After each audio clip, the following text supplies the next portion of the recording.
இந்த படத்துடைய ஹீரோயினுக்கு அப்பா அம்மான்னு யாருமே இல்லைங்க. அவங்க எப்படி பொறந்தாங்கன்னே அவங்களுக்கு தெரியாது. ஒரு கடத்துல ஒரு பையனை காதலிக்க சின்ன சின்ன விஷயத்துக்குலாம் இவங்க சந்தேகப்படுறாங்க அப்படின்னு சொல்லி ஒரு கடத்துல அவங்க ஒரு ஹாஸ்பிட்டல்லையும் அடைக்கப்படுறாங்க. அங்க நடக்கக்கூடாத பல விபரீதங்கள் நடக்குது. பல ட்விஸ்டுகள் காத்திருக்கு. அதாவது ஹீரோயின் தாம் பிறந்ததுல இருந்து இப்ப வரைக்குமே ஒரு ஃபேக்கான வாழ்க்கையை தான் வாழ்றாங்க. அவங்கள யாரோ ஏக்கிட்டு இருக்காங்கன்ற மாதிரி பல விஷயங்கள் தெரிய வருதுங்க. அதெல்லாம் என்ன, அங்க அடுத்தடுத்து என்ன நடக்குது அப்படின்றத ஒவ்வொரு சீனுக்கும் பல ட்விஸ்டுகளோட இந்த கதை நகரும். அதனால இந்த வீடியோவை ஸ்கிப் பண்ணாம பாருங்க. எல்லாருக்குமே வணக்கம். இன்னைக்கு நம்ம மாதா அப்படின்ற ஒரு வித்தியாசமான தெலுங்கு படத்துடைய ஸ்டோரி ரிவ்யூ தான் பார்க்க போறோம். அண்ட் இந்த வீடியோக்கு ஹைப் கொடுக்கலனா அந்த லைக் பட்டன் அமைக்கிட்டு அப்படியே ஹைப்பையும் கொடுத்துக்கோங்க. நம்ம வீடியோஸ் கொஞ்சம் பேருக்கு போய் சேரத்துக்கு உதவும். நீங்க இப்போ பார்த்துட்டு இருக்கிறது நம்மளுடைய பிலிம் பை. படத்துடைய ஆரம்பத்திலேயே ஒரு ப்ரொஃபஸரை காமிக்கிறாங்க. அப்படியே அந்த ப்ரொஃபஸருக்கு நிறைய ஸ்டூடெண்ட்ஸுங்க. அந்த ஸ்டூடெண்ட்ஸ் கிட்டையும் அவர் ஒரு கேள்வி கேட்கிறாரு. இந்த உலகத்திலேயே ரொம்ப மோசமான ஆயுதம்னா அது என்ன அப்படின்ற மாதிரி கேட்க ஒவ்வொருத்தரும் எழுந்து ஆட்டோபாம் இது அது அப்படின்னு சொல்லி பல விஷயங்களை சொல்றாங்க. ஆனா ப்ரொஃபசர் அது எல்லாத்தையும் மறுக்கிறாரு. இந்த உலகத்திலேயே மிகப்பெரிய ஆயுதம் என்ன தெரியுமா அப்படின்னு ஹியூமன் மைண்ட் அப்படின்ற மாதிரியும் போர்ட்ல எழுதுறாரு. ஒரு மனுஷனுடைய மைண்ட் மட்டும் ஃபாஸ்டா வேலை செஞ்சா போதும், அவ கடவுளாவே இந்த இடத்துல மாறிடலாம். அப்படி அவன் எவ்வளவோ விஷயங்களை கண்டுபிடிக்கலாம். அதனால ஹியூமன் மைண்ட் தான் இங்க மிகப்பெரிய ஆயுதம். அதுக்குதான் இங்க பெரிய சக்தி இருக்கு, பவர் இருக்குன்ற மாதிரியும் சொல்ல இப்ப கட் பண்ணா நம்ம படத்துடைய ஹீரோவை காட்டுறாங்க. நம்ம ஹீரோவுமே அங்க இருக்கிற ஒரு பழைய லைப்ரரிக்கும் வராரு. அப்படி அந்த லைப்ரரியை பார்த்துக்கிற ஒருத்தர் கிட்ட கொஞ்சம் பணத்தை கொடுத்துட்டு அது ஒரு காலேஜ் லைப்ரரியா தாங்க இருக்கும். அப்படி அவருக்கு சில டீட்டெயில் தேவைப்படுது. இங்க இருக்கிற சில பெண்களுடைய டீட்டெயில் தான் அது அப்படின்ற மாதிரியும் அங்க ஒரு பொண்ணுடைய டீட்டெயிலையும் தேடுறாரு. அர்ஜுன் சார், நீங்க தேடி இருக்கிற பொண்ணுடைய டீட்டெயில் இங்க இருக்கு அப்படின்ற மாதிரி அந்த லைப்ரரியனும் சொல்ல இப்ப நம்ம ஹீரோவும் அந்த டீட்டெயிலை கலெக்ட் பண்ணிட்டு அந்த பொண்ணோட ஃபைலையும் தன்னுடைய வீட்டுக்கு கொண்டு வராரு. இப்ப அவருடைய வீட்டையும் காமிக்கிறாங்க. அப்படி அவரோட வீட்டுல அவருடைய ரூமை காமிக்க அந்த ரூம் முழுக்க நிறைய பெண்களுடைய படத்தை அவர் ஒட்டி வச்சிருக்காருங்க. இப்போ அதுல ஒன்னா இப்போ அவர் கண்டுபிடிச்சிருப்பாரு பாத்தீங்களா, அந்த பொண்ணுடைய டீட்டெயிலையும் அவர் ஒட்ட கட் பண்ணா இப்போ ஒரு பார்ட்டி நடக்கிற இடத்த காமிக்கிறாங்க. அந்த இடத்துல தான் நம்ம படத்துடைய ஹீரோயின் இருப்பாங்க. நம்ம ஹீரோயினுக்கு இம்யூனிட்டி ரொம்ப அதிகங்க. அங்க கூட அதிகமா சரக்கடிக்கிறது யாரு அப்படின்ற மாதிரி ஒரு போட்டி வச்சுக்கிட்டு இருக்காங்க. இவங்க மானாவரியா குடிக்கிறாங்க, ஆனா போதையே ஆக மாட்டாங்க. இவங்களுக்கு அங்க போட்டி போட்டு குடிச்ச ஒரு பையன் பயங்கரமா போதையாகி அங்க சரிஞ்சு விளையாடுறாங்க. இதனாலேயே ஹீரோயினுக்கு அந்த பார்ட்டியில பேரும் புகழும் கிடைக்குது. இதையெல்லாம் ஒரு ஓரத்துல இருந்து நம்ம படத்துடைய ஹீரோ பார்க்க ரொம்ப சூப்பராகவே விளையாடுனீங்க. இந்த மாதிரி கேம்ல எல்லாம் எப்பவுமே பசங்க தான் ஜெயிப்பாங்க. ஆனா நீங்க ஜெயிச்சதுக்கே உங்களை பாராட்டலாம். உங்க பேர் என்ன அப்படின்ற மாதிரி கேட்க இவங்க நிஷா அப்படின்ற மாதிரி சொல்றாங்க. என்னோட பேர் அர்ஜுன். நான் ஒரு சினிமா பண்ணணும்னு நினைக்கிறேன். இப்போ சினிமாட்டோகிராஃபிக்கும் ட்ரை பண்ணிக்கிட்டு இருக்கன்ற மாதிரியும் இன்ட்ரோடியூஸ் ஆகிக்கிறாங்க. அப்படி இவங்க ரெண்டு பேருக்குமே பார்த்த அந்த முதல் பார்வையிலேயே பிடிச்சு போக இப்போ அர்ஜுனும் நம்ம ஹீரோயினை பிக் பண்ணிட்டு வந்து அவங்க வீட்லயும் டிராப் பண்ண அவங்க ஹாஸ்டல்ல தங்கி தான் வேலை எல்லாம் பார்ப்பாங்க. முன்னவே சொன்னல, ஹீரோயினுக்கு அப்பா அம்மாலாம் இல்ல. இப்ப இந்த கதை ஒரு 20 வருஷத்துக்கு பின்னாடி போகுதுங்க. அங்க ஒரு பழைய ஹாஸ்பிட்டலை காமிக்கிறாங்க. அந்த ஹாஸ்பிட்டல்லையும் ஒரு டாக்டர் இருக்காருங்க. அப்படி அந்த 4 டாக்டர்களும் சேர்ந்து ஏதோ ஒரு மர்மமான விஷயத்த கண்டுபிடிச்சிட்டு இருக்கிற மாதிரியும் அந்த ஆபரேஷனுக்கு பிரம்மா அப்படின்ற மாதிரியும் பேரை வைக்கிறாங்க. அப்படி யாருடைய டிஎன்ஏவையோ எடுத்து செயற்கையான முறையில ஒரு குழந்தைய அவங்க உருவாக்குறாங்க. இப்ப மறுபடியும் கதை நிகழ்காலத்துக்கு வருதுங்க. ஹீரோயின் நிஷாவை இங்க நம்ம ஹீரோ மறுபடியும் வந்து பாக்குறாரு. வரும்போதே ஒரு ஓவியத்தை வாங்கிட்டு வந்திருக்காருங்க. அதை பார்த்த உடனே ஹீரோயின் பயங்கர எமோஷனல் ஆகுறாங்க. அதுல ஒரு அம்மா அவங்க பிள்ளையோட இருக்கிற மாதிரி இருக்குங்க. ஹீரோயினுக்கும் அம்மா இல்லல. அதை பார்த்ததும் அவங்க நெகிழ்ந்து போறாங்க. இதை பார்க்கும் போது எனக்கு என் சின்ன வயசுலாம் ஞாபகம் வருது. எங்க அம்மாவுடைய காதல் புரிய வருது அப்படின்னு கண்கலங்கி போக இது எனக்கு நீ கிஃப்டா கொடுத்ததுக்கு பெரிய நன்றின்ற மாதிரியும் சொல்றாங்க. ஆக்சுவலி இதெல்லாம் வச்சுதான் அங்க நம்ம ஹீரோ கொஞ்சம் கொஞ்சமா ஹீரோயினை நெருங்கணும்னு பாப்பாருங்க. ஆனா அது தெரியாம அவருடைய சூழ்ச்சிக்குள்ள ஹீரோயின் அங்க கொஞ்சம் கொஞ்சமா சிக்கிறாங்க. இப்போ ஹீரோயினோட கையை பிடிச்சோம், இதுக்கப்புறம் நீ அனாதன்னு சொல்லாத, உனக்கு நான் இருக்கன்னு சொல்லிட்டு அவங்களுக்கு அங்க சாப்பாடெல்லாம் வாங்கி கொடுக்க இதையெல்லாம் தொலைவுல இருந்து யாரும் பாக்குற மாதிரியும் அங்க காட்டுறாங்க. அப்படியே நாட்கள் மெல்ல கடந்து போகுதுங்க. ஒவ்வொரு நாளும் ஹீரோ ஹீரோயின்குள்ள இருக்கிற பழக்கங்கள் அதிகரிக்குது. அப்படி ரொம்ப சின்சியராகவே இப்போ ஹீரோயின் நம்ம அர்ஜுனை காதலிக்க ஆரம்பிக்கிறாங்க. ஒரு நாள் ஹீரோயினுடைய வீட்டுக்கு அர்ஜுன் வரப்போ காஃபி வேணும்ன்ற மாதிரி கேக்குறாருங்க. அவங்களும் காஃபி போட போறப்போ ஹீரோயினுடைய வீட்டை அப்படியே சுத்தி முத்தி அவர் நோட்டமிடுறாரு. அவர் கையில ஒரு சின்ன டிராக்கர் மாதிரி இருக்குங்க. அந்த டிராக்கரையும் அந்த வீட்டுக்குள்ள எங்கன்னா வைக்கணும் அப்படின்ற மாதிரியும் பாக்குறாரு. அப்படி அங்க ஒரு பழைய பேக் இருக்கு. அந்த பேக்குள்ளேயே அந்த டிராக்கரை அவர் போடுறாரு. இப்போ ஹீரோயின் காஃபி எடுத்துட்டு வந்த உடனே அங்க ரொம்ப நல்லவர் மாதிரி நடிச்சுட்டு அந்த காஃபியும் குடிக்கிறாரு. இப்போ அர்ஜுனும் அங்கிருந்து கிளம்பி நேரா தன்னுடைய ஃப்ரெண்டை பார்க்க வராருங்க. அப்படி அந்த இடத்துல ஸ்டேஜ் 1 சக்சஸ்ஃபுல்லா முடிஞ்சிருச்சு. இதுக்கப்புறம் ஸ்டேஜ் 2 தான். ஒரு 14 நாள் மட்டும் தான் டைம் இருக்கு. அதுக்குள்ள அந்த ஸ்டேஜ் 2வையும் முடிச்சு நம்ம பண்ண பிளான் படி அந்த நிஷாவை நம்ம வழிக்கு கொண்டு வந்துடலாம் அப்படின்ற மாதிரியும் அவன் சொல்லிக்கிட்டு இருக்க. இப்ப மறுபடியும் அந்த ப்ரொஃபசர் இருக்கார் பாத்தீங்களா, ஓப்பனிங் செல்ல கூட பசங்களுக்கு கிளாஸ் எடுத்திருப்பாரு. அவரை காமிக்கிறாங்க. அவருமே நீங்க ஒருத்தருடைய மைண்ட கண்ட்ரோல் பண்ணோம்னா அதுக்கு ஒரே வழி என்னன்னா அவங்களோட எமோஷனலா ஒன்னு சேர்றதுதான். ஒவ்வொரு மனுஷனுக்குமே நிறைய சீக்ரெட்ஸ்லாம் இருக்கும். அப்படி அந்த சீக்ரெட்ஸ் அவங்க கிட்ட இருந்து தெரிஞ்சுக்கிட்டு அதை வச்சு நீங்க எமோஷனலா அவங்க கிட்ட அட்டாச் ஆகணும். அப்படி அட்டாச் ஆகி நீங்க பேசுனீங்கன்னா அவங்க உங்க மேல ஒரு ட்ரஸ்ட் வைப்பாங்க. அதை நீங்க டெவலப் பண்ணி அதுக்கப்புறம் அவங்க மைண்டை நீங்க கண்ட்ரோல் பண்ணலான்ற மாதிரியும் அவங்க சொல்லிக் கொடுக்க. ஸோ இப்படி ஒரு மைண்ட் கண்ட்ரோலை தான் அங்க ஹீரோயினுக்கு ஹீரோ பண்றாருங்க. ஒரு நாள் நம்ம ஹீரோயினை பார்க்க வர ஹீரோவுமே எனக்கு மும்பைக்கு போக வேண்டிய ஒரு வேலை வந்திருக்கு. 2 வாரம் நான் மும்பைக்கு போறேன். நான் ஆல்ரெடி சொன்னல சினிமாக்கு ட்ரை பண்றேன். அப்படி ஒரு சினிமாட்டோகிராஃபி ஆப்பர்ச்சுனிட்டி தான் வந்திருக்கிறதா சொல்றாரு. ஹீரோயின் அங்க துடிச்சு போறாங்க. உன்னை பார்க்காம நான் எப்படி இருக்கிறது? நீ இல்லனா எனக்கு ரொம்ப லோன்லியா இருக்கும். ஏன் போற? எனக்காக நீ இங்கேயே இருந்து ஒர்க் பண்ணுன்ற மாதிரி சொல்ல. என்ன பேசிக்கிட்டு இருக்க? என்னோட ஃபியூச்சரே அதுதான் அப்படின்னு சொல்லியிருக்கல. அந்த ஸ்பேஸ் கூட எனக்கு கொடுக்க மாட்டியா? புரிஞ்சுக்கோன்ற மாதிரியும் அங்க ஹீரோ கத்துறாரு. இப்போ ஹீரோயினும் அதை புரிஞ்சுக்கிட்டு சரி ஓகே போயிட்டு அடிக்கடி கால் பண்ணு, பத்திரமா வீட்டுக்கு திரும்பு அப்படின்னு சொல்லியும் அங்க ஹீரோவை அனுப்பி வைக்க. இப்ப அந்த ராத்திரியும் ஹீரோக்கு கால் பண்ணி பாக்குறாங்க. அர்ஜுன் போனை எடுக்கல. அடுத்த நாளுமே கால் பண்றாங்க. அடுத்த நாளும் போனை எடுக்கல. என்னடா போய் 2 நாள் ஆச்சு, போன் பண்ணாலும் எடுக்க மாட்டான், அவனும் மெசேஜ் பண்ண மாட்டான், என்னடா இது அப்படின்ற மாதிரி ஹீரோயினுக்கும் ஒன்னும் புரியாம இருக்க. அதனால அவங்க ஆபீஸ்ல பண்ண வேண்டிய ஒர்க்கை சரியா கூட பண்ண முடியாம அங்க மேனேஜர் கிட்ட எல்லாம் திட்டு வாங்குறாங்க. ஆபீஸ்ல ஹீரோயினுக்கு ஒரு தோழி இருப்பாங்க. அந்த தோழியுமே பக்கத்துல உட்காந்து அவங்க பாய் ஃப்ரெண்டோட பேசிக்கிட்டு இருக்க. இதெல்லாம் அவங்களுக்கு செம எரிச்சலா இருக்குங்க. இப்ப மறுபடியும் கதை 20 வருஷத்துக்கு முன்னாடி போகுது. அந்த டாக்டர் காமிச்ச பாத்தீங்களா, அந்த டாக்டர் கிட்டயும் ஒரு பிரெக்னன்டான லேடி வராங்க. ஏதோ ட்ரீட்மெண்ட் எடுத்துக்கிறாங்க. இப்ப அந்த லேடியையும் அந்த டாக்டர் மேலே இருக்கிற தன்னோட ரூமுக்கு கூட்டிட்டு போக சொல்ல அங்க சில நர்ஸ் எல்லாம் வந்து அந்த லேடிய பெட்ல படுக்க சொல்ற மாதிரியும் அதுக்கப்புறம் அங்க லேடி தூங்குற மாதிரியும் காட்ட. இப்ப கதை நிகழ்காலத்துக்கு வருதுங்க. நம்ம ஹீரோயின் இருக்காங்கல்ல, அவங்க இப்ப 4 நாளா தன்னுடைய பாய் ஃப்ரெண்டான அர்ஜுனுக்கு கால் பண்ணி பாக்குறாங்க, எடுக்கல. இதுல அவங்க ரொம்ப பயந்து இருக்காங்க. வழக்கம் போல ஆபீஸ்க்கு கிளம்ப வேண்டி இருக்கிறதுனால அவங்களுக்கு வேற டைம் ஆயிடுதுங்க. பாத்ரூம்ல தண்ணியை திறந்து விட்டுட்டு குளிக்கலாம்னு சொல்லி பாத்ரூம்குள்ள டவல் கட்டிட்டு வந்தா அங்க திடீர்னு ஒரு உடும்பு இருக்கிறத பாக்குறாங்க. இவங்களுக்கும் அங்க என்ன பண்றதுன்னு புரியல. பயந்து போறாங்க. எப்படி இந்த உடம்பு பாத்ரூம்குள்ள வந்தது? என்னை யாரா காப்பாத்துங்கன்னு சொல்லி பக்கத்து வீட்டு எதிர் வீட்டு கதவெல்லாம் அவங்க தட்ட. எதிர் வீட்டுல இருந்தும் ஆள் வந்து என்னாச்சுமான்னு கேட்க, ஐயா பாத்ரூம்குள்ள ஒரு உடம்பு இருக்கு ஐயா, இப்பதான் ஐயா பார்த்தேன், தயவு செஞ்சு வந்து காப்பாத்துங்கன்ற மாதிரியும் கூப்பிடுறாங்க. இப்ப பக்கத்து வீட்டு லேடிஸ் எல்லாம் வெளியே வர, என்னமாண்டி டவல் கட்டிட்டு வந்து இப்படி கூப்பிடுற, கொஞ்சமாச்சு உனக்கு மானம் இருக்கா அப்படின்ற மாதிரியும் ஹீரோயின் அங்க எல்லாரும் கத்துறாங்க. கொஞ்ச நேரத்திலேயே வாட்ச்மேனை விட்டு ஹீரோயினுடைய பாத்ரூம்லயும் அந்த உடம்பு இருக்கா இல்லையான்ற மாதிரியும் பார்க்க வைக்க. அங்க எதுவுமே இல்லைங்க. வாட்ச்மேனும் வெளியே வந்து இந்த அம்மா கற்பனை பண்ணிக்கிட்டு பயந்துகிட்டு இருக்காங்க, இங்க ஒண்ணு இல்லைன்ற மாதிரி சொல்ல. இப்ப மறுபடியும் பக்கத்து வீட்டுக்காரங்களாம் தேவையில்லாத விஷயத்துல பயந்துகிட்டு இருக்க, உனக்கு பைத்தியம் பிடிச்சிருக்கு, போய் பேசாம தூங்குன்ற மாதிரியும் ஹீரோயின் அங்க அனுப்ப. ஹீரோயினும் நமக்கு என்ன நடக்குது ஒன்னும் புரியலையன்ற மாதிரியும் நினைக்கிறாங்க. அப்பதான் இந்த அர்ஜுன் இருக்காரு பாத்தீங்களா ஹீரோ, அவரை காமிக்க. அவர் ஆக்சுவலி மும்பை எல்லாம் போலாங்க. அவர் கையில இப்போ ஒரு உடும்பு இருக்குங்க. ஆமாங்க, ஹீரோயினோட பாத்ரூம்ல இருந்த உடும்பு தான். அதையுமே அவர் ஒரு பேக்ல போடுற மாதிரியும் அவர் போட்ட பிளான் கொஞ்சம் கொஞ்சமா அங்க நிறைவேற மாதிரியும் காமிக்கிறாங்க. இப்ப கட் பண்ணா மறுபடியும் அந்த டாக்டர்ஸை காமிக்க. அதாவது 20 வருஷத்துக்கு முன்னாடி சொன்ன டாக்டருங்க. அவருமே அந்த பிரெக்னன்ட் லேடி ஒருத்தவங்க இருப்பாங்கன்னு சொன்னவங்கள, அவங்களுக்கு டெலிவரி பாக்குறாரு. சக்சஸ்ஃபுல்லா அங்க பிள்ளையும் பிறகுது. இப்ப நம்ம ஹீரோயின் வழக்கம் போல தன்னோட ஆபீஸ் கேண்டீன்ல தான் ஃப்ரெண்ட்ஸோட பேசிக்கிட்டு அப்படியே அங்க டீ காஃபி எல்லாம் குடிச்சிட்டு இருக்காங்க. அப்ப திடீர்னு ஹீரோயின் அவங்க காஃபி எடுத்து குடிக்கும் போதோ அதுல ஒரு பல்லி மிதக்கிறத பார்த்து அங்க அப்படியே தூக்கி போட்டு எல்லாருடைய காஃபியையும் தட்டி விடுறாங்க. என்ன பல்லி இருக்கு இந்த காஃபில? பல்லியே இல்ல, நீ தான் கற்பனை பண்ணிக்கிற. இப்ப உனக்கு என்ன ஆச்சுன்னே தெரியல, இப்பெல்லாம் ஒரு மாதிரி தான் பண்ணிக்கிட்டு இருக்கன்ற மாதிரியும் ஹீரோயின் அவங்க ஃப்ரெண்ட்ஸ் ஹீரோயினை போட்டு பயங்கரமா கத்துறாங்க. இதையுமே அந்த கேண்டீனுடைய சர்வெண்ட் அங்க பார்த்துட்டு இப்ப உண்மையாலேயே அவன் உள்ள வராங்க. உள்ள நம்ம ஹீரோ நிக்கிறாரு. சார் நீங்க சொன்னபடியே அந்த காஃபில பல்லி போட்டு அந்த பிளானை சக்சஸ்ஃபுல்லா முடிச்சிட்டேன்ற மாதிரியும் சொல்ல. இப்ப அவனுக்கு நம்ம ஹீரோ கொஞ்சம் காசை கொடுக்குறாரு. இப்ப மறுபடி அந்த ப்ரொஃபஸரை காமிக்க. அந்த ப்ரொஃபஸர் ஒரு ஹியூமன் மைண்டை கண்ட்ரோல் பண்ணோம்னா இன்னொரு முக்கியமான பாயிண்ட் அவனை ட்ரிகர் பண்றது.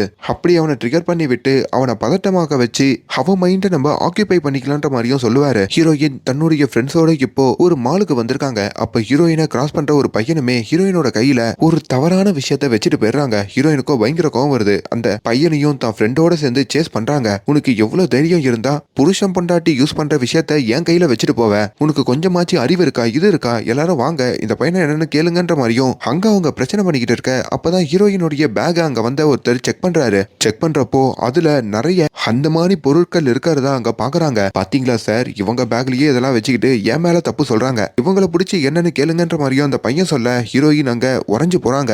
இதெல்லாம் நம்ம பேக்ல எப்படி வந்ததுன்ற மாதிரியும் யோசிச்சுக்கிட்டே அங்க இருந்து வெளியேறாங்க. கொஞ்ச நேரத்திலேயே ஹீரோயின் ஒரு ஸ்டேஷன்ல இருக்கிற மாதிரி காமிக்க, ஸ்டேஷன்ல இருக்கிற இன்ஸ்பெக்டரும் ஹீரோயினை விசாரிச்சுட்டு, நீங்க சொல்றதெல்லாம் வச்சு பார்த்தா உங்களுக்கு மென்டலா ஏதோ ஒரு பிரச்சனை இருக்குன்னு நினைக்கிறேன், அந்த பிரச்சனை இருக்கிறதுனால தான் உங்களுக்கு மட்டும் இமேஜினேஷன்ல இப்படி நடந்துகிட்டு இருக்கு, தயவு செஞ்சு ஒரு நல்ல சைக்காட்டிஸ்ட போய் பாருங்க அப்படின்ற மாதிரியும் அங்க ஹீரோயினுக்கும் அவங்க ஃப்ரெண்டுக்கும் அவர் அட்வைஸ் பண்ணிட்டு இருக்க. இப்ப மறுபடியும் கதை 20 வருஷத்துக்கு முன்னாடி போகுதுங்க. அந்த டாக்டர்ஸ் எல்லாம் ஒண்ணு சேர்ந்து அங்க ஒரு அம்மாக்கு டெலிவரி பார்த்து ஒரு பிள்ளை பிறந்திருக்கோம்ல. இப்ப அந்த பொண்ணுக்கு 3 வயசு ஆயிருக்கோங்க. அந்த பொண்ணு ரொம்ப ஜாலியா விளையாடிட்டு இருக்கிறத எல்லாத்தையும் அந்த டாக்டர்ஸ் பாக்குறாங்க. நம்ம ஆபரேஷன் பிரம்மா ரொம்ப சூப்பராவே போய்கிட்டு இருக்கு, இப்ப அந்த பொண்ணை கூட்டிட்டு வாங்க நம்ம வேலையை ஆரம்பிப்போன்ற மாதிரி சொல்லிட்டு இப்ப அந்த பொண்ணையும் தூக்கிட்டு வந்து அவங்களுக்கு சில டெஸ்ட் எல்லாம் அவங்க எடுக்கிற மாதிரியும் அங்க காமிச்சுக்கிட்டு இருக்க. உண்மையிலேயே இந்த டாக்டர்ஸ் தான் யாரு, அந்த 3 வயசுல இருக்கிற அந்த பொண்ணு யாரு அப்படின்றத பொறுமையா பார்க்கலாம். இப்ப அந்த டாக்டர்ஸுமே அந்த பொண்ணை வேற ஒருத்தர்கிட்ட ஒப்படைக்கிற மாதிரியும், அப்படி அந்த வேற ஒருத்தர் அந்த பொண்ணை கூட்டிட்டு மாட்டு வண்டியில அந்த ஊரை விட்டு கிளம்புற மாதிரியும் காமிக்க. இப்போ ரியாலிட்டிக்கு கதை வருதுங்க. ஹீரோயின் தன்னோட வீட்டுல உட்காந்துக்கிட்டு இருக்காங்க. அப்போ அர்ஜுன் கிட்ட இருந்து ஒரு 10 நாளுக்கு அப்புறம் கால் வருது. அவங்களுக்கும் அப்பதாங்க சந்தோஷம். எவ்வளவு உன்னை மிஸ் பண்ண தெரியுமா, இங்க என்ன சுத்தி என்னென்னவோ நடக்குது, சீக்கிரமா என்ன பார்க்கவா, நீ இல்லாம என்னால இருக்க முடியாதுன்னு சொல்ல, நான் உன்னை பார்க்க தான் வந்துகிட்டு இருக்கேன், நான் ஊருக்கு வந்துட்டேன்ற மாதிரியும் அர்ஜுன் சொல்றாரு. இப்போ அர்ஜுன் வரப்போறான்னு சொல்லி அங்க கேண்டில் லைட் எல்லாம் நம்ம ஹீரோயின் எரிய வைக்கிறாங்க. அப்பதான் யாரோ காலிங் பெல் அடிக்கிற சவுண்ட் கேட்க அர்ஜுன் தான் வந்துட்டான்னு சொல்லி கதவை திறந்து பார்த்தா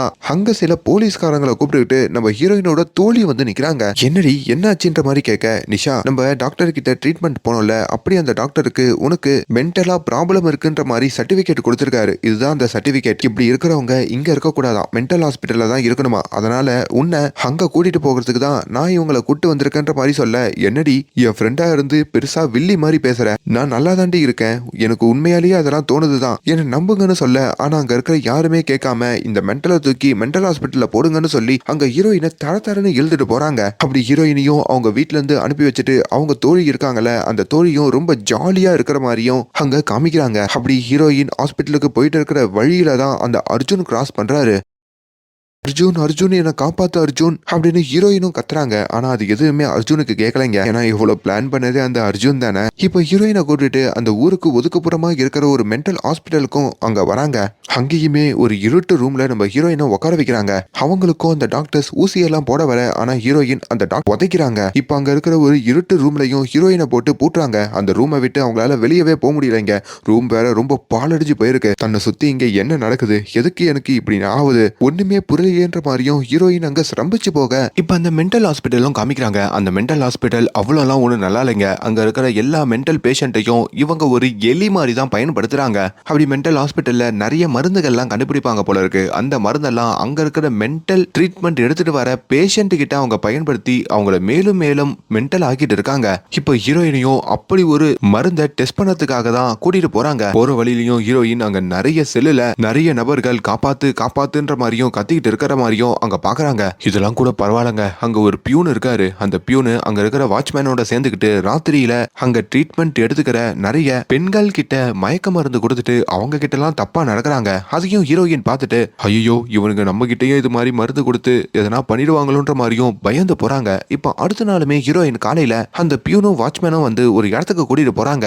அப்படி அங்க ஒரு டாக்டர் இருக்க. அந்த டாக்டருமே ஒரு ஊசியை நம்ம ஹீரோயின் கையில போடுறாரு. அந்த ஊசி போட்டதும் ஹீரோயின் அப்படியே மயக்கம் அடைகிறாங்க. இப்போ இவங்களும் அந்த கண்ணாடி ரூம்ல இருந்து வெளியே போய் அவங்க கண்டுபிடிச்ச அந்த மருந்து ஒர்க் அவுட் ஆகுதா இல்லையான்ற மாதிரி பார்க்க, இப்போ ஹீரோயின் கண் முழிச்சதும் ஒர்க் அவுட் ஆயிடுச்சு, நம்ம மருந்து வேலை செஞ்சிருச்சுன்ற மாதிரியும் அந்த டாக்டர்ஸ் எல்லாம் சந்தோஷப்படுறாங்க. அப்படி அவங்க எதை சோதிக்கிறாங்க, உண்மையிலேயே ஹீரோயினுக்கு அங்க என்ன நடக்குதுன்றத கொஞ்சம் கொஞ்சமா ரிவீல் பண்றேன், கவனமா கேளுங்க. இப்போ ஹீரோயினோட பக்கத்துல வேற ஒரு பொண்ணை கொண்டு வந்து படுக்க வைக்கிறாங்க. இப்போ அந்த பொண்ணோட கையிலயும் ஒரு ஊசியை போடுறாங்க. அந்த ஊசியை போட்டதும் அந்த பொண்ணு அங்க துடிச்சு போய் சேர்ற மாதிரியும் அப்பா அவங்களுக்கு உசுறு இல்லைன்ற மாதிரி மாதிரியும் அங்க மீட்டர்ல காமிக்குது. ஐயோ என்னடா இது இப்படி எல்லாம் நடக்குதுன்ற மாதிரி நிஷா பார்க்க இப்ப நிஷா கிட்டயும் அதே ஊசியை எடுத்துட்டு வராங்க. ஐயோ நம்மளுக்கும் ஏதோ நடக்க போகுது போல இருக்குன்ற மாதிரியும் அவங்க நினைக்க, ஆனா அதை போட்டும் ஹீரோயினுக்கு அங்க ஒண்ணும் ஆக மாட்டேங்குதுங்க. அப்பதான் அந்த டாக்டர்ஸுக்குமே அங்க பெரிய ஆச்சரியமா இருக்கு. இப்போ நிஷாவுடைய டிஎன்ஏ சாம்பிள் எல்லாம் சோதிச்சு பாக்குறாங்க. அதுல அவங்களுக்கு நிறைய இம்யூனிட்டி இருக்குன்ற மாதிரியும் தெரிய வருது. இப்போ நம்ம ஹீரோவை காமிக்கிறாங்க.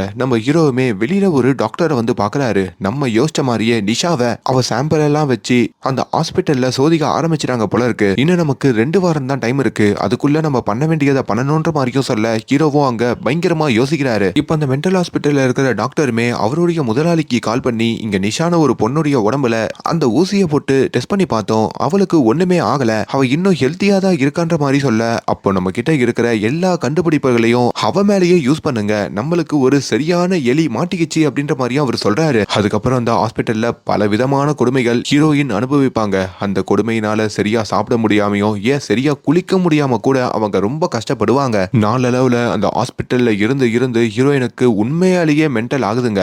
அவங்க அங்க ஓவியம்லாம் வரைஞ்சி செவுத்துல கிறுக்கிக்கிட்டும் இருப்பாங்க. ஒருவேளை நமக்குன்னு ஒரு குடும்பம் இருந்திருந்தா, அம்மா அப்பாலாம் இருந்திருந்தா என்ன இப்படி விட்டுருப்பாங்களா? அநியாயமா அந்த அர்ஜுன் என்ன கண்டுக்காமையே விட்டுட்டானே, என்னை சுத்தி இருக்கவங்களே என்னை இந்த குழியில தள்ளிட்டாங்களேன்ற மாதிரியும் அவங்க யோசிச்சுக்கிட்டு இருக்க, அப்பதான் திடீர்னு நம்ம ஹீரோயினுக்கு ஒரு ஒளி தெரியுது. அவங்க இருக்கிற அந்த ரூமுடைய ஜன்னலை யாரோ திறக்கிறாங்க. திறந்து ஹீரோயினுக்காக கொஞ்சமா ஒரு கிளாஸ்ல தண்ணி வைக்கிறாங்க. அதை பாக்குற ஹீரோயினுக்கும் ஒரு மாதிரி கண்ணெல்லாம் கலங்கி, இப்ப அவங்க அந்த தண்ணியையும் குடிக்க, இதையும் வெளியில இருந்து அங்க ஒரு வாட்ச்மேன் பாக்குறாரு. அப்பதான் தெரியுது அந்த வாட்ச்மேன் தான் ஹீரோயினுக்காக தண்ணி வச்சிருக்காருன்ற மாதிரி. ஹீரோயினும் ரொம்ப சந்தோஷப்படுறாங்க. கொஞ்ச நேரத்திலேயே அங்க நம்ம ஹீரோயினுக்கு ஒரு சப்பாத்தியையும் கொஞ்சம் சாப்பாட்டையும் அந்த வாட்ச்மேன் கீழே வச்சு தள்ளிவிட, அதையும் ஹீரோயின் வேக வேகமா சாப்பிடுறாங்க. ஏன்னா இப்படி ஒரு சாப்பாட்டை அவங்க இந்த ஹாஸ்பிட்டலுக்கு வந்ததுல இருந்து பார்த்தது இல்லைங்க. இதெல்லாம் பண்ணிட்டோம் அந்த வாட்ச்மேன் அங்க இருந்து கிளம்ப, இப்ப மறுபடியும் ஒரு 2-3 மணி நேரத்துக்கு அப்புறம் தண்ணி எடுத்துட்டு வந்து ஹீரோயினுக்காக வைக்கிறாரு. ஹீரோயினும் அதை பார்த்து நிகழ்ந்து போய், ஐயா எனக்கு தண்ணிலாம் வேணாம் ஐயா, நான் இங்க வந்ததுல இருந்து குளிக்கவே இல்லையா, நிறைய கொடுமைகள் அனுபவிச்சிட்டேன் ஐயா, தயவு செஞ்சு என்ன பாத்ரூமுக்கு கூட்டு போறீங்களான்ற மாதிரியும் கேட்க, அப்ப அந்த வாட்ச்மேனுமே பக்கத்துல இருக்கிற 2 நர்ஸை கூட்டிட்டு வராரு. இப்ப அந்த நர்ஸுமே ஹீரோயினை கூட்டு அங்க பாத்ரூமுக்கு போறாங்க. அப்படி ஹீரோயின் ரொம்ப நாளுக்கு அப்புறம் அங்க ரொம்ப ஃப்ரெஷ்ஷா குளிக்கிறாங்க. இப்ப மறுபடியும் அதே செல்லுல கொண்டு வந்து ஹீரோயினை விட, இப்ப ஹீரோயினும் அங்க இன்னும் நெகிழ்ந்து போய் அந்த வாட்ச்மேனை பார்த்து ரொம்ப தேங்க்ஸ் அப்படின்ற மாதிரி சொல்றாங்க. ஆனா அந்த வாட்ச்மேன் கண்டுக்காம இருக்காருங்க. ஒருவேளை இவருக்கு இது பிடிக்கல போல இருக்கு அப்படின்னு ஹீரோயின் அவங்களோட அழகுல அந்த வாட்ச்மேனை மயக்க பாக்குறாங்க. அந்த நன்றிய வேற விதமா காட்டணும்னு சொல்லி, இங்க நான் நிறைய கொடுமைகள் அனுபவிச்சேன், நீங்க தான் ரொம்ப இரக்க குணத்தோட இருந்தீங்க, உங்களுக்கு வேணும்னா என்ன வேணா பண்ணிக்கோங்கன்ற மாதிரியும் ஹீரோயின் அங்க சொல்ல, அங்க வாட்ச்மேனும் ஷாக் ஆகுறாரு. அடி என்னம்மா இப்படிலாம் பேசிக்கிட்டு இருக்க, நான் என்னோட பொண்ணு மாதிரி தாமா உன்னை பாக்குறேன் அப்படின்னு சொன்னதும் ஹீரோயினுக்கு அங்க அழுகை வந்துடுதுங்க. அவங்க ஒரு இடத்துல உட்காந்து கதறி அழுகுறாங்க. வாட்ச்மேனும் உள்ள வந்துட்டு, என்னமா உனக்கு பிரச்சனை, எதுக்காக இப்படி மென்டல் ஆயிட்டேன்ற மாதிரி கேட்க, ஐயா நான் ரொம்ப நார்மலா தான் இருக்கேன், ஏதோ ஒரு பெரிய சதி பண்ணி என்ன இங்க உள்ள மாட்ட வச்சுட்டாங்க, எனக்கு ஒரு காதலன் இருக்கா ஐயா, அவனோட பேர் அர்ஜுன் ஐயா, அவன் நம்பர் கொடுக்குறேன் ஐயா, அவனுக்கு மட்டும் கால் பண்ணி நான் இங்க இருக்கிற தகவலை மட்டும் சொல்லுங்க ஐயா ப்ளீஸ் அப்படின்ற மாதிரியும் இவங்க கெஞ்சி கேட்க, இப்போ அந்த வாட்ச்மேனும் சரி அந்த நம்பர் கொடுன்ற மாதிரியும் அந்த நம்பரை வாங்கிக்கிறாரு. இப்போ அந்த வாட்ச்மேன் டியூட்டி முடிச்சிட்டு அப்படியே வெளியே வரும்போதோ வெளியில இருக்கிற பிசிஓல இருந்து அந்த அர்ஜுனுக்கும் கால் பண்றாரு. தம்பி உன்னுடைய ஆளு தான் அந்த நிஷாவா, அவ ஒரு மென்டல் ஹாஸ்பிட்டல்ல இருக்காப்பா, அதை பத்தி பேசணும், ஒரு காஃபி கடைக்கு வரியான்ற மாதிரியும் அந்த கடைக்கு கூப்பிட, இப்ப அந்த இடத்துக்கு அர்ஜுன் வராங்க. ஆனா அர்ஜுன் அங்க பாக்கிறதுக்கு வேற ஒரு நபரா இருக்காங்க. நம்ம ஹீரோட பேர் தானே அர்ஜுன் சொன்னேன், ஆனா இங்க வேற ஒரு நபர் வந்து உட்காந்துக்கிட்டு இருக்கான். என்ன பிரச்சனைன்னு கேட்கும் போதோ அந்த மென்டல் ஹாஸ்பிட்டல்ல ஹீரோயின் படுற கஷ்டத்தெல்லாம் அந்த வாட்ச்மேன் சொல்றாரு. அப்பதான் அந்த அர்ஜுனுமே, ஐயா இது எல்லாமே ஒரு பிளான் தான், நான் யார் தெரியுமா, நான் ஒரு ஜேர்னலிஸ்ட், அந்த மென்டல் ஹாஸ்பிட்டல்ல என்ன நடக்குது அப்படின்றத கண்டுபிடிக்கிறதுக்காக தான் இந்த பொண்ணை என் ஃப்ரெண்டு காதலிக்கிற மாதிரி காதலிச்சு அதுக்கப்புறம் இப்படி எல்லாம் ஒரு பொரிய செட் பண்ணி இப்ப அந்த நிஷாவை மென்டல் ஹாஸ்பிட்டலுக்குள்ள அனுப்பியிருக்கா. அது அந்த நிஷாவுக்கும் தெரியாது. இது ஒரு வீடியோ கேமரா, இது ஒரு ரெக்கார்டர், இது ரெண்டையுமே எப்படின்னா அந்த மென்டல் ஹாஸ்பிட்டல்ல இருக்கிற நிஷா கையில கொடுத்துருங்க, இதை வச்சு உள்ள என்ன நடக்குதுன்னு சொல்லி எல்லாத்தையும் ரெக்கார்ட் பண்ண சொல்லுங்க, அதுக்கப்புறம் நிஷாவை நாங்களே வந்து காப்பாத்திடுவோம் சொல்ல, இப்ப அடுத்த நாளுமே அந்த வாட்ச்மேன் நம்ம நிஷாவை பார்க்க வராரு. அந்த வீடியோ கேமரா எல்லாம் கொடுக்காம நிஷாக்கு வழக்கம் போல தண்ணியை வைக்க கொஞ்சம் சாப்பாட்டையும் கொடுக்கறாரு. நிஷா அதை சாப்பிட மறுக்கிறாங்க. என்ன உங்க பொண்ணு மாதிரின்னு சொன்னீங்க, எனக்காக உதவி கூட பண்ணல, என் ஃப்ரெண்டு அர்ஜுனை நீங்க பார்க்கவே இல்லையான்னு கேட்க, அப்பதான் அவருமே அதுல ஒரு லெட்டர் இருக்கு பாரு அப்படின்ற மாதிரி சொல்ல, இப்ப அந்த சாப்பாட்டுல ஒரு லெட்டர் இருக்குங்க, அது நம்ம அர்ஜுன் நம்ம ஹீரோயினுக்காக போட்டிருக்கிறது. நிஷா எதுக்கும் கவலைப்படாத, நீ இருக்கிற இடத்துல நான் இன்னும் 2 நாள்ல வந்து உன்னை காப்பாத்துறேன், அது வரைக்கும் அந்த வாட்ச்மேனோட பேச்சை மட்டும் கேளு, அவர் சொல்றது சொல்றதை கேட்டு நீ நல்லபடியா நடந்துக்கோன்ற மாதிரியும் சொல்ல, இப்ப அந்த வாட்ச்மேனும் உள்ள வந்து நம்ம ஹீரோயின் கிட்ட அந்த வீடியோ ரெக்கார்டையும் கொடுக்குறாரு. இதை நீ 24 மணி நேரத்துக்குள்ள இந்த மென்டல் ஹாஸ்பிட்டல்ல என்ன நடக்குதுன்னு சொல்லி எல்லாத்தையும் ரெக்கார்ட் பண்ணணும். நாளைக்கு 7:30 மணிக்கு நீ ரெடியா இருக்கணும். அப்படி நைட்டு 7:30 மணிக்கு இந்த ஹாஸ்பிட்டல்ல இருந்து நம்ம 2 பேரும் தப்பிக்க போறோன்ற மாதிரியும் அவர் சொல்றாரு. ஹீரோயினுக்கும் இப்ப அந்த டாஸ்க் ரொம்ப பிடிச்சிருக்குங்க. அவங்களும் உள்ள என்ன நடக்குது, என்ன மாதிரி டெஸ்ட் எல்லாம் இந்த பேஷண்டோட உடம்புல இந்த டாக்டர்ஸ் பண்றாங்க அப்படின்ற மாதிரி எல்லாத்தையும் அங்க வீடியோவா எடுக்கிறாங்க. அடுத்த நாளுமே ராத்திரி 7:30 மணி ஆகுது. இப்ப அந்த வாட்ச்மேனும் ஹீரோயினை வந்து பாக்குறாரு. கிளம்பலாமா அப்படின்ற மாதிரி கேக்குறாரு. இப்ப யாருக்கும் தெரியாம ஹீரோயினை கூப்பிட்டுக்கிட்டோம் அவர் அங்க இருந்து வெளியே போக, அப்படி அந்த மென்டல் ஹாஸ்பிட்டலோடைய பேக் சைடும் கூட்டிட்டு வந்து நீ இந்த காம்பவுண்ட எப்படின்னா எகிரி குடிச்சு வந்துரு, நான் வெளியில ஒரு வண்டியை ரெடி பண்ணி அதுல வெயிட் பண்ணிக்கிட்டு இருக்கேன், இதுதான் தப்பிக்கிறதுக்கான ஒரே வழின்னு சொல்ல, இப்ப ஹீரோயினும் அந்த காம்பவுண்டை எகிரி குடிச்சு அங்க ஒரு ரயில்வே ட்ராக்கை கிராஸ் பண்ணி அங்க ஒரு ரோட்டுக்கு வராங்க. அப்படி அங்க ஒரு கார் வந்து நிக்க, அந்த கார்ல தான் அந்த வாட்ச்மேன் இருக்காருங்க. இப்ப அந்த வாட்ச்மேன் கிட்டயும் வந்து ரொம்ப தேங்க்ஸ் சார், போவோமா அப்படின்ற மாதிரி கேட்க, ஆனா அந்த வாட்ச்மேன் அவருடைய முகத்தை மாத்துறாரு. டபக்குன்னு நம்ம ஹீரோயின் அங்க அடிக்கிறாரு. இப்போ ஹீரோயின் கண் முழிச்சு பார்த்தா இப்போ வேற ஒரு இடத்துல ஹீரோயின் இருக்காங்க. இது என்ன இடம் அப்படின்னு எழுந்து பார்த்தா இப்ப அந்த வாட்ச்மேன் இருக்காரு பாத்தீங்களா, அவர் உண்மையாலேயே ஒரு மோசமான டாக்டருங்க. அப்படி அவருடைய இடத்துக்கு தான் ஹீரோயின் அவர் கூட்டிட்டு வந்திருக்காரு. ஹீரோயினுக்கும் அங்க ஒன்னும் புரியல. இப்போ அதே இடத்துல கொஞ்ச நேரத்துக்கு முன்னாடி இந்த வாட்ச்மேன் கிட்ட அர்ஜுன்னு சொல்லி ஒரு நபர் வந்து பேசியிருப்பார்ல, அதான் ஹீரோவோட பேர்ல, அந்த நபரையும் கட்டி வச்சிருக்கிறத ஹீரோயின் பாக்குறாங்க. இப்போ அங்க சில சர்டிபிகேட்லாம் இருக்குங்க. அதுல ரவிவர்மா அப்படின்ற மாதிரியும் ஒரு பேர் போட்டிருக்கு. அந்த வாட்ச்மேனோட உண்மையான பேரு ரவிவர்மா போல. அப்படிதான் அந்த ரவிவர்மா அங்க வராரு. என்னம்மா எப்படி இருக்க, டபக்குன்னு ஹாஸ்பிட்டல்ல நடக்கிறதெல்லாம் வெளியே சொல்லிடலான்னு சொல்லி என்ன வச்சே பிளான் பண்றியா? அந்த ஹாஸ்பிட்டல் யாருது தெரியுமா? என்னுடைய ஹாஸ்பிட்டல். அங்க நடக்கிற டெஸ்ட் எல்லாம் யார் தெரியுமா பண்றா? நான் தான் பண்றேன். அங்க இருக்கிற டாக்டர் எல்லாம் சொன்னாங்க உனக்கு எந்த மருந்து கொடுத்தாலும் இம்யூனிட்டி ரொம்ப ஸ்ட்ராங்கா இருக்குன்ற மாதிரி. அதனால தான் நீ எப்படி வேலை செய்யறன்னு செக் பண்ண வந்தா உனக்கு பின்னாடி எவ்வளவு பிளான் போயிட்டு இருக்கு. சரி உனக்கு நீ எப்படி பிறந்தான்னு தெரியுமா அப்படின்னு அந்த டாக்டர் ஒரு கதையை சொல்றாரு. ஆக்சுவலி 20 வருஷத்துக்கு முன்னாடி ஒரு கதையை அப்பப்போ காமிப்போம் பார்த்தீங்களா, அதான் 3 வயசுல கூட ஒரு பொண்ணு இருப்பாங்கன்னு சொல்லியிருப்பேனே, அது ஆக்சுவலி நம்ம ஹீரோயின் தாங்க. அப்படி ஹீரோயின் எப்படி தெரியுமா பிறந்திருப்பாங்க, இந்த மாதிரி ஒரு டெஸ்ட் பண்றதுக்காகவே தான் பிறந்திருப்பாங்க. ஒரு நபருடைய டிஎன்ஏவை எடுத்து அப்படி அந்த டிஎன்ஏவை வச்சு ஒரு லேடி மூலயமா நம்ம ஹீரோயினை அங்க இருக்க சில டாக்டர்கள் உருவாக்கி இருப்பாங்க.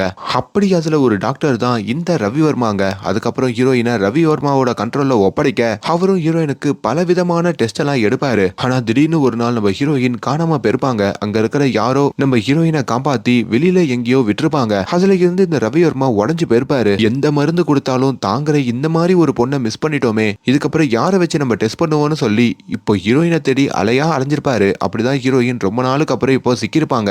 அதான் அங்க சொல்லிட்டு அவர் பயங்கரமா சிரிக்க, அப்பதான் ஹீரோயினும் சிரிக்கிறாங்க. யோ ரவிவர்மா, இதெல்லாம் உன் பிளான் நினைக்கிறியா? இதெல்லாம் எங்க பிளானியா அப்படின்னு சொல்ல, அப்பதான் அவங்க இன்னொரு ட்விஸ்டையும் சொல்றாங்க. ஆக்சுவலி நம்ம ஹீரோ அர்ஜுனை ஹீரோயின் காதலிக்கிற சமயத்துல அர்ஜுன் ஒரு உண்மையை ஹீரோயின் கிட்ட சொல்லியிருப்பாரு. உண்மையாலே நான் ஒரு சினிமாட்டோகிராஃபரோ சினிமாக்கு ட்ரை பண்றவனோலாம் இல்ல, நான் ஒரு ஜேர்னலிஸ்ட். நான் உன் பின்னாடி சுத்தினதும் உன்னை காதலிச்சது எல்லாமே உன்னை ஒரு டிராப்ல விழ வைக்கதான். அதாவது இங்க ஒரு மென்டல் ஹாஸ்பிட்டல் இருக்கு, அதுக்குள்ள நிறைய பேஷண்ட்டுக்கு அங்க இருக்கிற டாக்டர்ஸ் ரொம்ப தப்பான ஊசியை போட்டு அவங்களுடைய மோசமான கண்டுபிடிப்புகள் எல்லாம் இந்த பேஷண்ட்டுடைய உடம்புல செலுத்தி அதை பயன்படுத்துவதாக எங்களுக்கு ஒரு தகவல். அது உண்மையா இல்லையா அப்படின்றத கண்டுபிடிக்கிறதுக்கு ஒரு தைரியமான பொண்ணை அங்க அனுப்பணும்னு நினைச்சோம். அப்படி ஒரு வேலையில தான் உன்னை பார்த்தோம். அதுக்கு நீ தான் சரிப்பட்டு வருவேன்னு சொல்லி தான் உன் பின்னாடி நான் சுத்தினேன்ற மாதிரியும் ஹீரோ சொல்றாரு. எதுக்கு என்ன சூஸ் பண்ணீங்கன்னு கேட்கும் போதோ அங்க இன்னொரு உண்மையும் அங்க ஹீரோ சொல்றாரு. அதாவது நீ எப்படி பிறந்த தெரியுமா? 23 வருஷத்துக்கு முன்னாடி ஒரு ப்ரொஃபஸருடைய டிஎன்ஏவை எடுத்து சில டாக்டர்ஸ் உன்னை உருவாக்கி இருக்காங்க.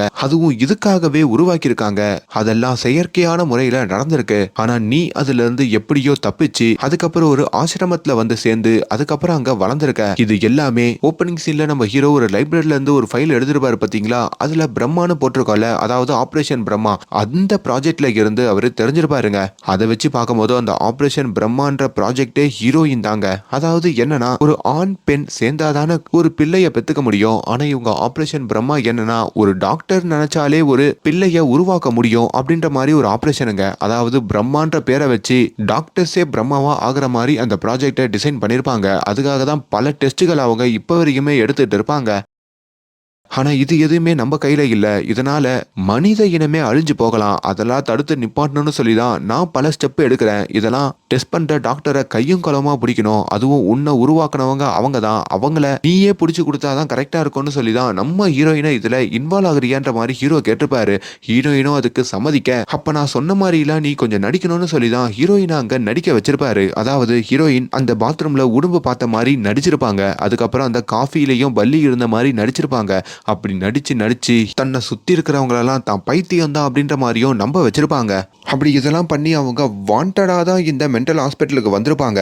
அதையும் இப்போ அந்த ரவிவர்மா கிட்ட அவங்க சொல்ல ரவிவர்மா ஷாக் ஆகுறாரு. அங்கேயே அவருக்கு பயங்கரமான கோபம் வருதுங்க. அங்கேயே ஹீரோயினை போட்டு அடிக்கலான்னு வராரு. ஆனா கொஞ்ச நேரத்திலேயே நம்ம ஹீரோ அர்ஜுன் அந்த இடத்துக்கு வந்து ஹீரோயினை காப்பாத்துறாரு. இதுக்கு எல்லாத்துக்கும் மூல காரணமாக இருந்த பல வருஷங்கள் தேடிக்கிட்டு இருந்த இந்த டாக்டர் ரவிவர்மாவை அங்க போலீஸ் கையும் களமா பிடிக்கிறாங்க. ஹீரோ எப்படி ஹீரோயின் இருக்கிற இடத்த தெரிஞ்சு வந்தாருன்னு கேட்டீங்கன்னா, அந்த ரெக்கார்டட் கேமரால அவர் ஒரு ஜிபிஎஸ் வச்சிருப்பாருங்க. அதை வச்சுதான் இப்ப ஹீரோயினை தெரிய அவரு வந்திருக்காரு. இப்ப இந்த வில்லனையும் போலீஸ்காரங்க கைது பண்றாங்க. ஹீரோவும் ஹீரோயினை மீட்டு எடுக்கிறாரு. நம்ம சாதிச்சிட்டோம் அப்படின்ற மாதிரியும் ஹீரோயின் கிட்ட அவர் சொல்றாரு. சோ இப்படி ஒரு காரியம் பண்ணதுக்காக இங்க ரவிவர்மாக்கு ஆயுள் முழுக்க சிறையில தான் இருக்கணும்ன்ற மாதிரியும் கோர்ட்ல அவருக்கு தண்டனை கொடுக்க, இங்க ஹீரோயின் இன்னொரு ட்விஸ்டை ரிவீல் பண்றாங்க. ஆக்சுவலி ஒரு ப்ரொஃபசர் தானே அவருடைய டிஎன்ஏ கொடுத்து அது மூலயமா ஹீரோயினை உருவாக்கி இருப்பாங்கன்ற மாதிரி சொன்னனே, அப்படி அந்த ப்ரொஃபசர் யாருன்னா ஓப்பனிங்ல இந்த ஹியூமன் மைண்டை பத்தி கிளாஸ் எடுத்திருந்த அந்த ப்ரொஃபசர் தாங்க. இதுல இன்னொரு சுவாரஸ்யமான விஷயம் என்னன்னா, அந்த ப்ரொஃபசருடைய ஸ்டூடெண்ட் தான் நம்ம ஹீரோ அர்ஜுன். அவர்கிட்ட ஐடியா கேட்டது தான் இப்ப அர்ஜுன் இந்த கேஸையே சக்சஸா சால்வ் பண்ணிருப்பாரு. அப்படி பல ட்விஸ்டுகள் ரிவீல் பண்ணி இந்த படத்தோட கதையை முடிக்கிறாங்க. ஒரு வித்தியாசமான படம் தெலுங்குல பார்க்கணும்னு தோணுச்சுன்னா இந்த படத்தை ட்ரை பண்ணி பாருங்க. அண்ட் முடிஞ்ச அளவுக்கு இந்த வீடியோக்கு ஹைப் பண்ணுங்க. Thank you so much.